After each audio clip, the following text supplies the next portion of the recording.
Thursday, Friday took you home. Saturday I'm begging you, just leave me alone. You're turning me upside down, pull me to the ground. When you shake me, giving you what you need, and I'm begging, please.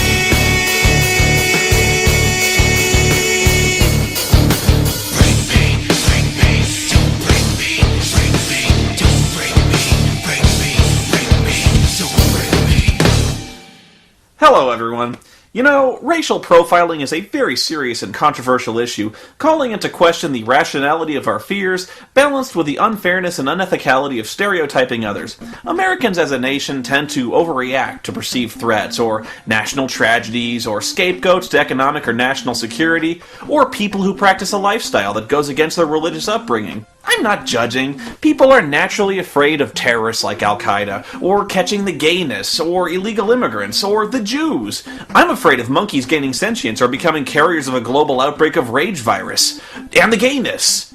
And take it from me, many of those fears are just plain stupid and irrational. For instance, I myself was a victim of profiling for many years, feared and ostracized by my peers at school because I also belonged to a group of people well known for being dangerous psychopathic cultists who practice blood sacrifice and satanic rituals, a rotten core festering in the heart of religious conservative America. Nerds! The most dangerous enemy of all, infesting every strata of American society, not easily profiled by race or social class. Nerds could be anywhere, meeting in secret and practicing their black masses by playing the most evil, diabolical, unholy game ever created. No, not that one. I'm talking about Dungeons and Dragons, Satan's game. I used to play it all the time at lunch in high school, and the big rumor floating around about me was that I was a Satanist. And when most of my game books had demons on the cover and I was playing with magic cards that had pentagrams on them, well, it didn't really help my case. At one point, I actually got suspended for gambling, and they threatened to expel me if I ever brought my D&D books again, so me and the rest of the group had to play in secret. The other rumor going on about me was that I was gay because I was in drama club, so I was a gay Satanist. I was just positively evil. It was stupid. I mean, laughably stupid. The entire basis for the satanic cult fears was based on a wildly inflammatory and completely inaccurate media frenzy about the disappearance of a college student in 1979. It had nothing to do with Dungeons & Dragons whatsoever. The kid had run away from home and eventually committed suicide, and I promise you, it sure as hell wasn't over his half-elf ranger dying in the Temple of Elemental Evil. There were also a bunch of hilarious, religiously paranoid comic strips created by Jack Chick that portrayed role-playing games as gateways to the occult, witch covens, and deviant orgiastic practices. Almost immediately after the student's disappearance, an author named Rona Jaffe wrote a novel based on the incident, and for some insane reason, that novel was turned into a TV movie called Mazes and Monsters, exploiting people's fears of Dungeons and Dragons and role-playing games. Even my mother was afraid I'd fallen in with a satanic cult when she saw me reading the books. But then she met my friends that I gamed with and finally realized just how silly this whole thing really is. It's the same reason that Mazes and Monsters is one of the goofiest, least credible suspense movies ever made. And that's because people who play Dungeons and Dragons look like this! Just look at them! They're the least threatening people imaginable aside from Walmart greeters and the Snuggles Bear. They're just nerds! The most violent nerds ever get is when you disagree with them on who the best host of Mystery Science Theater was. They don't memorize scripture from the Satanic Bible, they memorize fucking Monty Python movies. And if you think these fears are old-fashioned, I got two words for you. Harry fucking Potter and fears he promotes witchcraft. How joyless and paranoid is your life if you're afraid of children and geeks armed with funny-shaped dice who still play with dolls? And all this media frenzy and paranoia finally culminated in the made-for-TV movie Mazes and Monsters, starring Tom Hanks in his first major leading role. The DVD artwork makes this movie look kick-ass, man. Even though this is a stock photo of Tom taken about 15 years after the movie was made, and, you know, there aren't actually any enormous labyrinths, evil castles, or dragons in this movie. Okay, I guess basically the whole cover's a lie. But come on! Occultism, D&D style ritual murders, evil nerds! Let's roll them bones and watch some mazes and monsters! Oh wait, sorry. No, this is the opening to Police Squad.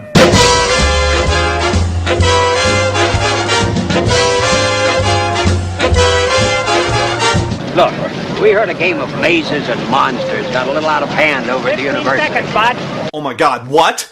A Mazes and Monsters game got out of hand? Call the National Guard! Elevate the terror level! Mazes and Monsters? Right. You know how to play it? My kids play it. I know the game. Yeah, well, you know these damn kids with their hobbits and their rings of power. You think this Mazes and Monsters game got out of hand? You should have seen it when 3rd edition came out. At nights, I can still smell the bodies in the streets. This is Bud Hayden, live from Pequod Campus, where I'll be reporting on the apparent disappearance of a Grant University student, the victim of a seemingly innocent game, Mazes and Monsters. So explain to me how exactly a game victimizes and kidnaps a college student. No, never mind the rampant drug and alcohol abuse on college campuses. This game is on the loose, brainwashing and victimizing these poor, innocent, helpless 20-year-olds. Now, Mazes and Monsters is a fantasy role-playing game in which the players create an imaginary character. These characters are then plunged into a fantasy world of invented terrors. That's just our Greyhawk game on Saturdays. You want to see real terrors, you should join our Call of Cthulhu game on Wednesdays. The point of the game is to amass a fortune without being killed. Well, as long as we're making broad generalizations here, isn't amassing a fortune without getting killed part of the point of real life, too? It's kind of a psychodrama, you might say, where these people deal with problems in their lives by acting them out. Oh my god! People finding a healthy outlet to deal with their real-life problems? Those evil bastards should be rounded up and drowned in ammonia! Then we're introduced one by one to the gaming group 6 months before the disaster, starting with JJ, a 16-year-old boy genius who's about to head off to college. And if you're wondering why he happens to be wearing a Germanic army helmet with a chrome spike on top, get used to disappointment, because this is never explained. Already I have to wonder if it's the Mazes and Monsters players we really have to worry about, since JJ's mom is clearly a raving lunatic who obsessively and disturbingly redecorates JJ's bedroom on a random basis. Check out this horror show. What have you done? It looks like a hospital! No, it looks like a hospital bathroom, or the inside of a See's candy store. I can tell you don't like it. Don't like it? I hate it! Do you know how many of my clients would give their eye teeth for a Julia Brockway room like this? Why, just last week, Jennifer Lopez asked me to do her entire dressing room like this. Then we meet Kate, who appears to be in the middle of shooting a douche commercial with her mom. Mom, when Dad left us, were you ever sorry you married him in the first place? Do you ever feel, not so fresh? Sure, that's why I douche, but only with natural ingredients. So Noreen is boring, huh? Boring is the nicest thing I can say about chlorine. Kate, she is your father's wife now. No, you're my father's wife. When Dad left us, were you ever sorry you married him in the first place? For about 1 minute. But I was really angry. Listen, we had some very happy years together. Life is risk. Yeah, but I don't know, the guys at school are such chauvinists. I can't be myself with them. You know, you have to pretend to be dumb because bright girls scare them. Feelings scare them. Oh, I'm sorry, I kind of lost interest in your boring-ass talkie scene, so I started playing some Bayonetta. Are there titties in this movie? No there aren't. Mary Sue here wants to be a writer, but feels she needs to pick up some more life experience before she can start the next great American novel. I've got writer's block, but I finally figured out why. It's because I haven't really lived yet, so how can I write about things I don't know about? That's never stopped Stephanie Meyer or Ann Coulter. We also meet Daniel, a guy who looks and dresses exactly like Fred from Scooby-Doo. He also comes from a white privileged family who doesn't like his decision to go to Grant University instead of prestigious MIT. He wants to design games instead. Just give me a little more time, okay? Daniel, this is a very competitive world, and you're going to have to live in it. Now. Not later, but now. Later, you're not going to be able to find a job. Later, they're going to want the computer expert from MIT, not a game player from that Grant University. And much later, the Indians and Chinese are going to radically underbid domestic companies for software contracts. So go to MIT now while you still can, because God knows by the year 2000 your computer science degree will be fucking useless, and you'll be stuck at home trapped forever in a hopeless fucking purgatory with a fucking blue robot reviewing shitty movies and horrible Final Fantasy games, and I can't stand it anymore! What the fuck has become of my life? I'm gonna burn this whole fucking place to the ground! Ah! All I know is to take my medicine. I always take my medicine. I feel fantastic, and I never felt as good as how I do right now, except for maybe when I... JJ meets up with Kate at Grant University, where they talk about how they need to find a fourth player for their gaming group. We've got to find a fourth player. Right, someone who doesn't flunk out or freak out. And yes, JJ is wearing an enormous and stupid cowboy hat. Really? Is that gonna be his character thing? Wearing a new stupid hat in every scene? Because I can do that. It's not that funny. Anyway, JJ posts a sign looking for a new player on the cafeteria bulletin board. But interestingly, the sign doesn't have any form of contact information on it. Instead, JJ lurks nearby, watching the board like a hunter. When Robbie, played by Tom Hanks here, stops to read the flyer, JJ pounces in a matter of seconds. Hi, I'm JJ Brockway. So they don't want anyone crazy in their group, but JJ's been staking out the bulletin board for days wearing a World War I aviator's helmet and goggles, just waiting for someone to take a passing interest in their flyer. Dude, just have a little tear-off strip with your phone number on it, asshole. JJ invites Robbie to a Bridget Bardot-themed party. Don't ask, because seriously, a hard hat? No, that just doesn't make any sense. Someone really has to call an intervention on this hat thing, because we're only 14 minutes into this movie and you're already pulling this on us? I brought you something. Ah, 1987, great year. You know, JJ should really be more impressed by this, since this scene is set in 1982, and a bottle of wine from 1987 would mean that Robbie brought it back from the future! Robbie also runs into Kate, and they start talking about mazes and monsters in that way non-nerd screenwriters think nerds talk about RPGs. I played a game called Mazes and Monsters a little too much. You're kidding. What level? Ninth level. So am I. Oh. Isn't it wonderful to be finally creating your own scenarios? Yeah, and your own fantasies, too. I'm really gonna miss it. Oh, Robbie, you poor bastard. You sound just like me when I was trying to quit amphetamines. See, for Robbie, this just isn't fair. Gamer girls today are relatively commonplace, but in 1982?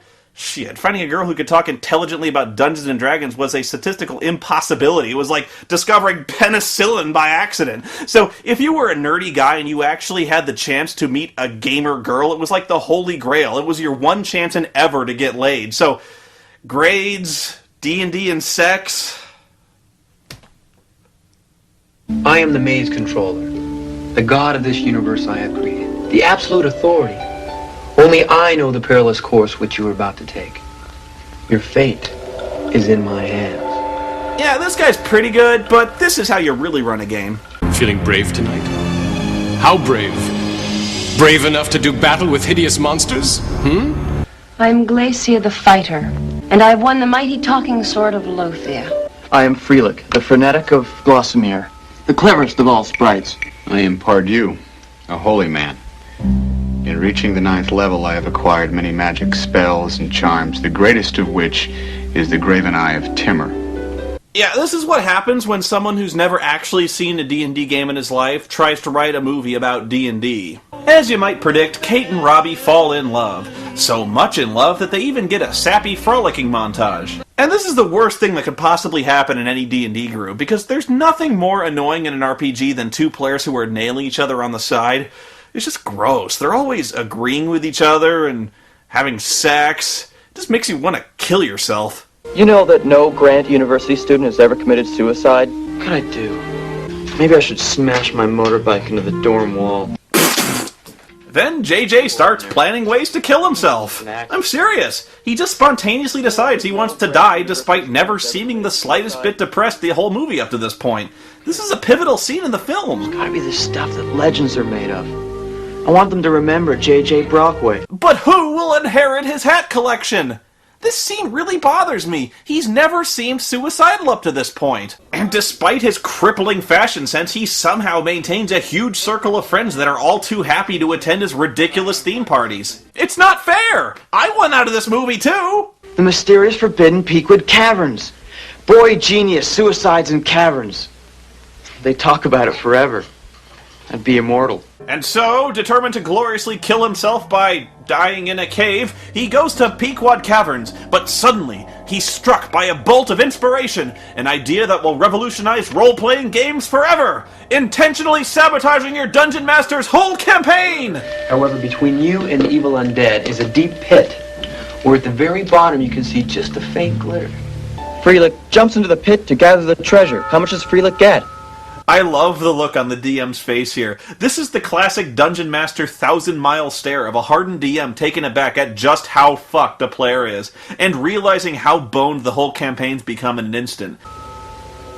It's a trap. No. The pit is filled with sharp, gem-encrusted spikes. Freelick, the fanatic of Glossamere, is impaled and dies. But man, who's the rich evil bastard who lines a pit trap with gem-encrusted spikes? Now that's just showing off. Aw, JJ, that was really stupid, jumping into the pit without using your sonar first. Really stupid. Why did you do that? Hey, cheer up, JJ. You can start again as a new character. Oh, it'll take him forever to gather power. Guys, weren't you listening? Gem-encrusted spikes, remember? Just go down there, pull his body off, and while you're down there, pry some gems off and pay for a resurrection. I'd like to propose a new game. Kind of an evolution of Mazes and Monsters, but we'd be playing at a much more sophisticated level. I propose we play Mazes and Monsters in a real setting. Pequod Caverns. And so LARPing was born! Dignity died shortly thereafter. You are entering the secret mazes of the evil Verations. His awesome wickedness is matched only by the greatness of his treasure. Shall ye enter? Aye! Yeah, I'm not feeling this one. You guys go have fun getting lost and dying, though. Ah! Turn undead! Turn undead! Be careful, could be a trick. Some skeletons possess mystical powers. You have 2 questions. What do Jack's tattoos mean? No, stupid! Perhaps there's a clue hidden in the skull. Beware of the sacrilege. Beware of the sacrilege. Beware the humidity! The hell? Beware of the sacrilege. Okay, someone just duct tape a mag light into a skeleton's mouth. I think I can handle this.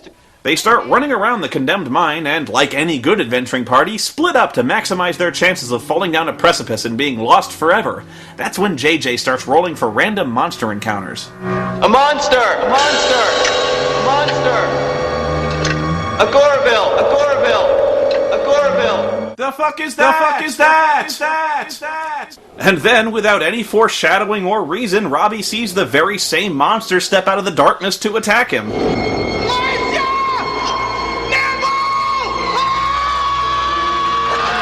The others hear Robbie's pants-fudging squeals of terror and rush to his aid, only to find there's nothing there.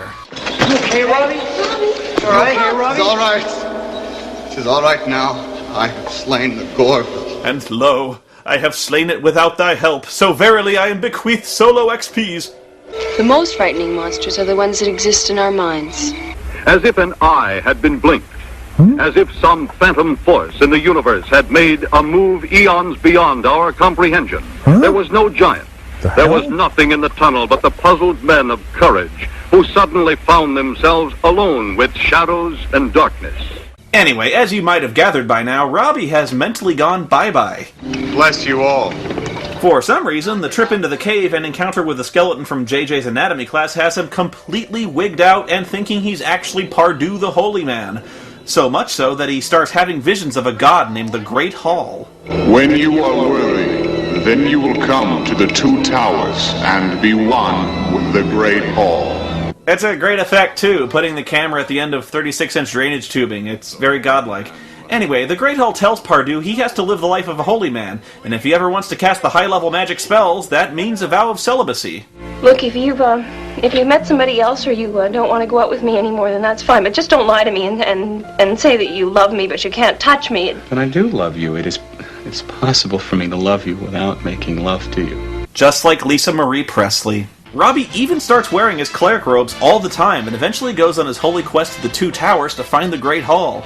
Only problem is he's nuttier than a payday bar and he doesn't really know where he's going, so once he gets to New York City, he gets completely lost. And it's here that I get a little bit confused as to the nature of Robbie's insanity.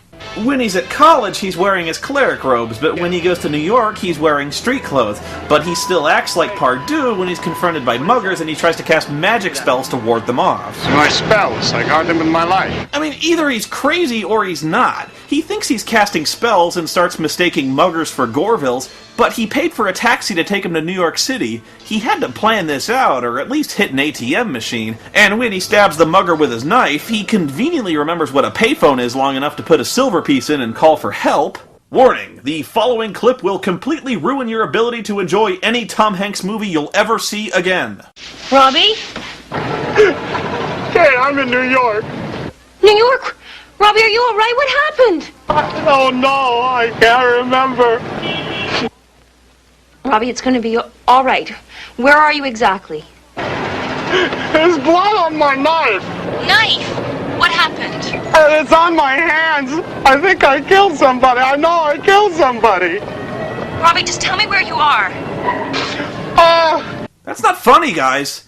Man, I've been there.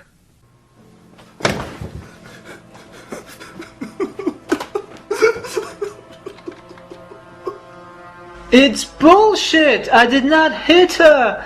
I did not! Hello? Ben, I need help! Oh, Spoony! There's blood on my gunblade, Ben! I think I killed somebody! I know I killed somebody! Gunblade? Oh, you're playing Final Fantasy VIII again, aren't you? I don't know! I can't remember! But Spoony, how can you do this?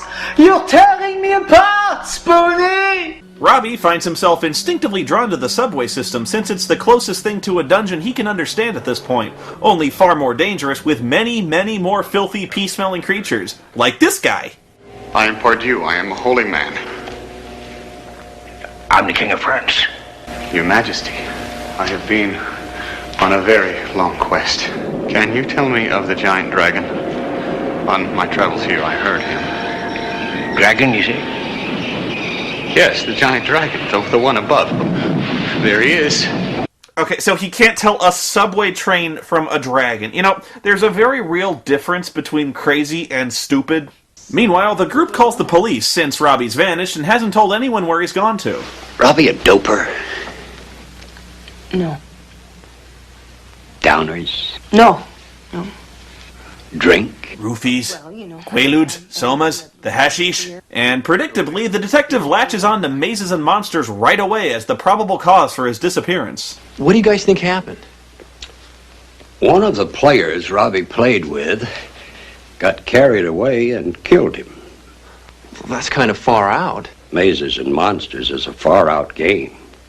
Swords, poison, spells, battles, maiming, killing. Hey, it's all imagination. Is it? You sick, deluded bastards. I don't know how you gamers sleep at night. Anyway, the group comes clean about their cave LARPing, and that brings us back to the beginning of the movie. He makes it pretty clear from the beginning that this is a body recovery mission, since he doubts a nerd like Robbie could possibly survive in a cave for over a week. You want to know the truth? We don't have idea one where Robbie really is, and I don't know if we ever will. The only thing I know is that if he's in those caverns, he's dead. Look, I don't want to fill you with any false hope. He probably fell down a crevice, shattered his pelvis, and was gnawed to death by cave rats. I mean, he might have survived, but I'd be blowing sunshine up your ass if I told you I thought that was true. Worst case scenario, he got bitten by a bat and turned into a blood-drinking man-bat creature. It's happened before. The group searches Robbie's room and finds a map to the Two Towers, which they figure out must mean he's gone on a pilgrimage to the World Trade Center. Which I suppose makes this movie the second worst thing to ever happen to the building. So they go there and, sure enough, find Robbie, who's headed to the roof so he can jump off. Going to join the Great Hall. You can't. It's a trap. I have spells. I'm going to fly. You don't have enough points. I am the maze controller. This movie is bullshit! Clerics don't get the fly spell. That's clearly on the wizard spell list. I keep telling you, even a crazy role player would know these things. So they finally manage to talk him down and find Robbie a nice padded cell to sleep it off in for about 3 months. When they drive down to his house to check up on him, they find out that he's still in freaking Kooksville. Freelik! Aren't you dead? Didn't you die when you leaped into the pit? Hey, come on, Robbie. Stop fooling around. It is you, Freelik. You have been restored to the living. Whoever did that is a great holy man. A greater holy man even than I. See, this is what happens when you let Scientologists treat the mentally ill. Oh, Glacia. Nimble, too. Perhaps you are preparing for yet another quest? Oh, Robbie. Glacia, has someone placed a spell of forgetfulness on you? I am Pardieu, the holy man. Up his medication! I ran out of hats. This lake is enchanted, and beyond there you see the great forest. I feel there must be some evil force dwelling within it. If we could vanquish that evil, the innkeepers and his wife could live happily and in peace. Yes, I am the maze controller. There is a Kingdom of the Evil Verations, ruled by the wicked Ak-Oga. Within this forest lies terrible danger, but also a wondrous treasure. Shall ye enter? Aye. Oh, that's brilliant. Reinforces violent delusions, and it worked so well in Shutter Island. He thinks the neighbors across the lake are evil monsters. Before the week is out, we're going to find Robbie straddling their naked, flayed-open bodies while jerking off and shrieking the ballad of Bilbo Baggins. And so, we played the game again, for one last time. It didn't matter that there were no maps, or dice, or no monsters. Yes, it fucking does matter. They're not real. This guy is insane. He stabbed people.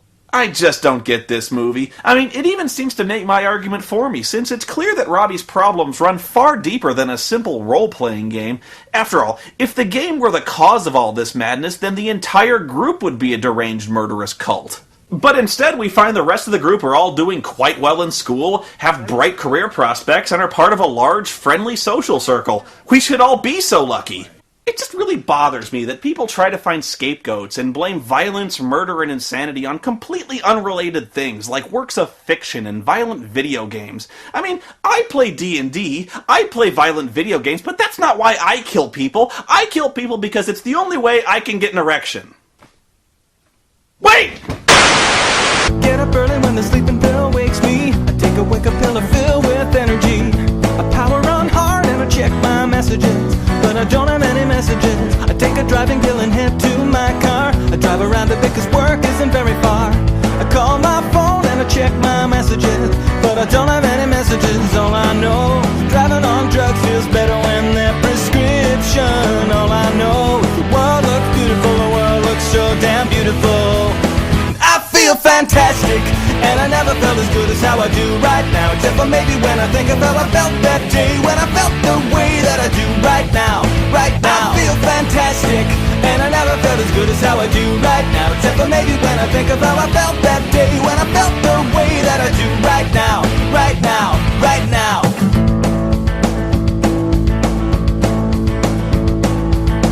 Work is anything but quiet these days. I try to mitigate my concentration haze.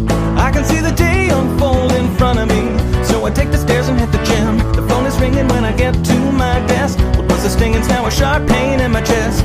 So I take a calm and next and just chill. Freelik jumps into the pit to gather the treasure. How much does Freelik get? It's a trap.